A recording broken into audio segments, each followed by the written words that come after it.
Hello friends, welcome to my channel. আজকে আমি তোমাদের সামনে নিয়ে চলে এসেছি একটা সুন্দর রেসিপি, মুচমুচে crunchy chicken Mughlai with cheese. রেসিপিটা তোমরা দেখে নাও অ্যান্ড দেখে তোমরা বাড়িতে বানাও, বানিয়ে খেয়ে আমাকে বলো যে কেমন হয়েছে, ঠিক আছে? হ্যাঁ, অবশ্যই তোমাদের এই রেসিপিটা ভালো লাগবে আমি জানি, কেননা আমি যে একেবারেই খুব খারাপ রান্না করি তা নয়। তোমরা আমার রেসিপি আর খুব সহজভাবে ঘরোয়া প্রসেসে এমনকি বেঁচে যাওয়া যদি চিকেন থেকে থাকে তো সেটা দিয়ে এরকম মুচমুচি ক্রাঞ্চি উইথ চিজ একটা মোগলাই বানিয়ে ফেলো এবং চটপট করে তাড়াতাড়ি ঝটপট করে খেয়ে নাও। খেয়ে দেখো যে কেমন হয়েছে। সুস্বাদু, খুব খেতে টেস্টি এবং সুস্বাদু। আর খেয়ে কিন্তু আমাকে কমেন্টস করতে কিন্তু ভুলো না। হ্যাঁ, আমার ভিডিওটা কিন্তু স্কিপ করে যেও না, তাহলে কিন্তু মিস করে যাবে যে এর মধ্যে আমি কী কী দিয়ে বানিয়েছি। দেখো, সবার প্রথমে আমি আমার মা চিকেন দিয়ে খাবে না বলে তাই মায়ের জন্য নিরামিষ একটা আলুর সবজি বানিয়ে নিয়েছিলাম। তো ওটা তোমাদেরকে দেখালাম। এই দেখো, আমাদের বেঁচে যাওয়া বাড়িতে চিকেন ছিল, সেই চিকেনটা ওই যে নিরামিষ যে আলু কষাটা হয়েছিল, আলুর সবজিটা ওই আলুর সবজির মধ্যে দিয়ে দিলাম। দিয়ে এবার এটাকে আমি সুন্দর করে নেড়েচেড়ে নিয়ে নেবো। আর ওদিকে আমার ময়দাটা ভালো করে মাখা রয়েছে। অবশ্য ময়দাটা কীভাবে মেখেছি সেটা তোমাদেরকে দেখাইনি। এই দেখো কত সুন্দর সফট হয়ে গেছে। কিছুক্ষণ ঢাকা ছিল, না আমার 8 ঘন্টার মতো ঢাকা ছিল।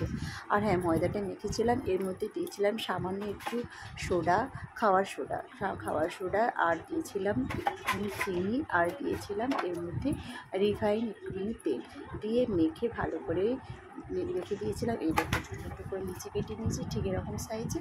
যেহেতু আমি মোগলাইটা একটু ছোটো ছোটো সাইজেরই করবো তাই আমি ছোটো ছোটো করে লিচিটা বানিয়েছি। ঘরোয়া প্রসেসিংয়ে মোগলাই বানাচ্ছি তাই একটু ছোটো ছোটো সাইজেই করছি, এটা আমি আর দোকানে বানাচ্ছি না। তো দিয়ে তারপর আমার তো মোটামুটি এই যে লিচিগুলো বের করে আমি লিচিগুলো বেলে নিচ্ছি সুন্দরভাবে। লিচিগুলো বেলা হয়ে যাচ্ছে, বেলা হয়ে যাওয়ার পর তো দিয়ে তারপর আমি এটাকে আমি সুন্দর করে বেলে তারপর আমি গ্যাসের ওভেনটা জ্বালিয়ে নিচ্ছি। আর ওইদিকে আমার লিচিটা আমি এবার সমস্ত কিছু লিচিগুলোকে ছোটো ছোটো করে সাইজে কেটে আমি এগুলোকে তেল মাখিয়ে রেখে দিয়েছিলাম যাতে একটার সাথে একটা লেগে না যায়। দিয়ে তারপরে আমি এই যে বেলতে শুরু করলাম। তো বেলছি, বেলার পর এবারে দুপাশে দু সাইডে একটুখানি করে হালকা করে মুড়ে নেবো, যাতে আমার যখন আমি এটা তেলের মধ্যে ভাজবো না যাতে এটা খুলে যায়।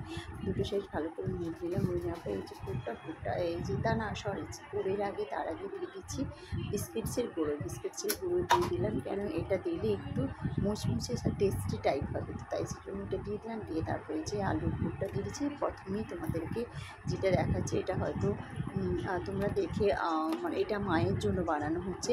আর এই মা যেহেতু চিজ খায় না তো চিজই দিলাম না, আর মা চিকেন খায় না, তো মায়ের সেই আলু সবজির পুরটা দিয়ে প্রথমে বানাচ্ছি।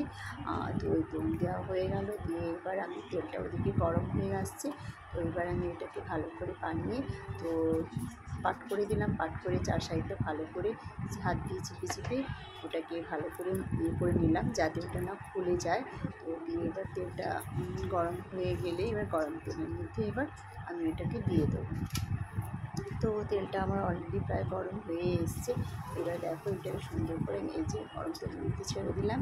তো অবশ্যই তোমরা যে এটা মানে কি বলবো, টেম্পারেচারটা একটু মিডিয়াম রাখবে, কেননা খুব বেশি হাই করে দিলে ওটা তাহলে আর মুচমুচে ভাবটা থাকবে না, তখন ওটা সফট হয়ে যাবে। তো সেই জন্য তাড়াতাড়ি সেদ্ধ হয়ে যাবে, সফট হয়ে যাবে। সেই জন্য মিডিয়ামভাবে যদি টেম্পারেচারটা রাখো তাহলে তোমরা এটা মুচমুচে হয়ে যাবে। এটাকে একটা সাইড প্রায় ভাজা হয়ে গেছে, সুন্দর মুচমুচে ক্রাঞ্চি হয়ে গেছে। এরকম আওয়াজ হচ্ছে কীরকম দেখেছি, খুন্তি দিয়ে টেস্ট করছি।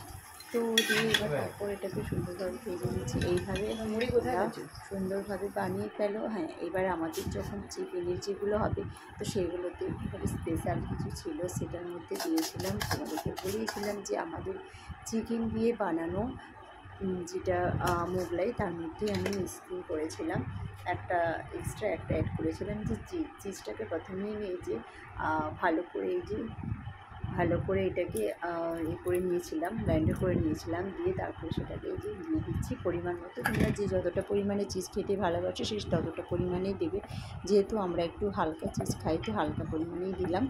তো দিয়ে এবার এইভাবে দিয়ে বানিয়ে নাও, চটচট করে তাড়াতাড়ি করে বানিয়ে নাও, ছটফট করে বানিয়ে নাও। এইবার দেখবে এই যে আমার বানানো কমপ্লিট হয়ে গেছে, কত সুন্দর আর অনেকগুলো হয়েছে। এই দেখো দারুণ দারুণ চিজটা ভেতরে ছিল তাই, আর খেতে যা টেস্টি মজাদার যে তোমাদেরকে বলে বোঝাতে পারবো না।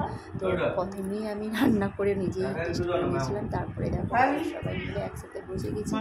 আর হ্যাঁ, এটা আজকে খাচ্ছি আর সস দিয়ে, টমেটোর সস দিয়ে। যদিও এটা আমি কোনো তরকারি দিয়ে খাচ্ছি না, তো আজকে টমেটো সস দিয়ে খাচ্ছি। অন্যদিন তরকারি করে তরকারির সাথে তোমাদেরকে এই রেসিপিটা আবারও একবার করে দেখাবো।